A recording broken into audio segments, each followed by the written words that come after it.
Defense seems to have had a pretty good week, maybe a little bit of an upper hand over the offense for the last few sessions. Are you liking the improvement you're seeing on your side? I think the guys in the back end, are competing when the ball's in the air, which is good to see. The quarterback position is, those guys, we got some very elusive players.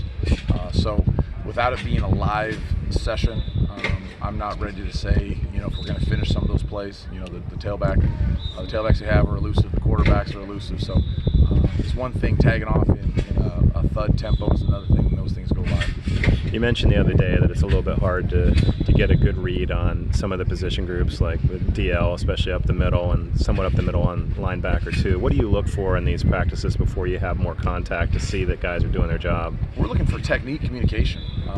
The inside backer room, we spend so much time on our alignments that so much of our alignments and our run game success or challenges is how we space ourselves out.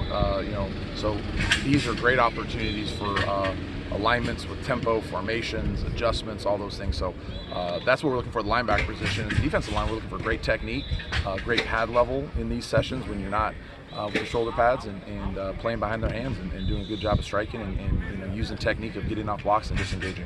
And obviously when guys like Nate Burrell break through for a sack, it's obvious they're doing their job on a play like that. It is, and there's every player in the interior position has I almost think of them like as a pitcher. Some guys got different fastballs, in the speed or the get off. I think it plays differently to those combinations of the center and guards. When you get bigger guys or guys that are a little bit twitchier, I think it plays off a little bit differently.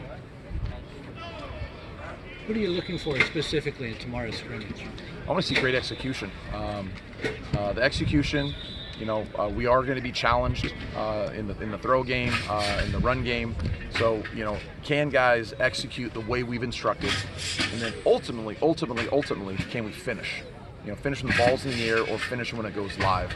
The tag off, again, tag off is always going to favor the defense.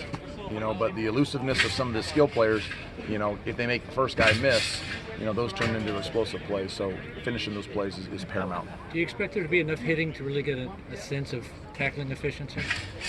We'll see how tomorrow comes off. Coach will let us know how much we're going to go. And that's up to his discretion on how long we go live. But we're going to treat it. We're going to put our coaches up in the booth, on defense and offense, and we're going to administer this. We'll have referees tomorrow, so as much as we get live, we'll be able to measure the efficiency that way. Do you expect all the healthy players to participate? In other words, like would Jackson participate?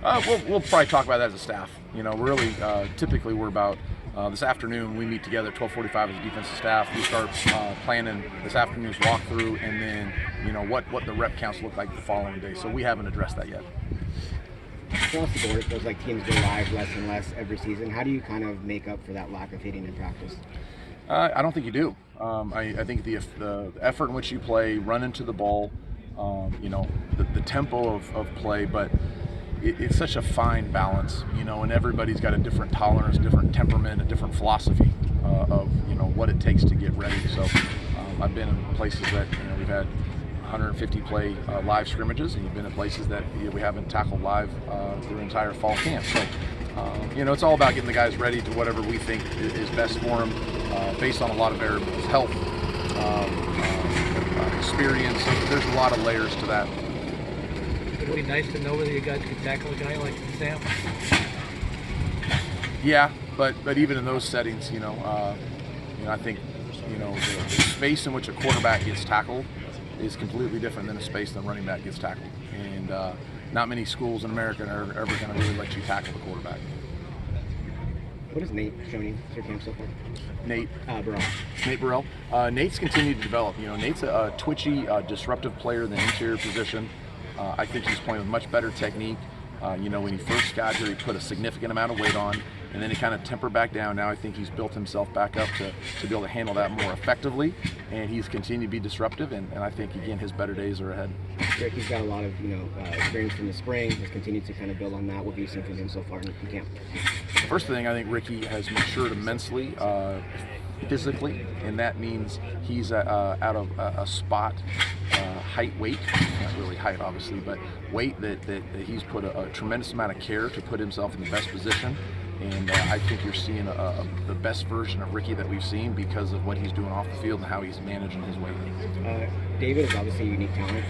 Kind of feels like he's getting more comfortable. What can he do to kind of complement what you guys get from Xavier at the outside linebacker spot? I think, we talked about David last week. David has really heavy hands at the point of attack. He can, in my opinion, he can play bigger than his stature, and then he's got some twitch off the edge. He can win on some edge pass rushes.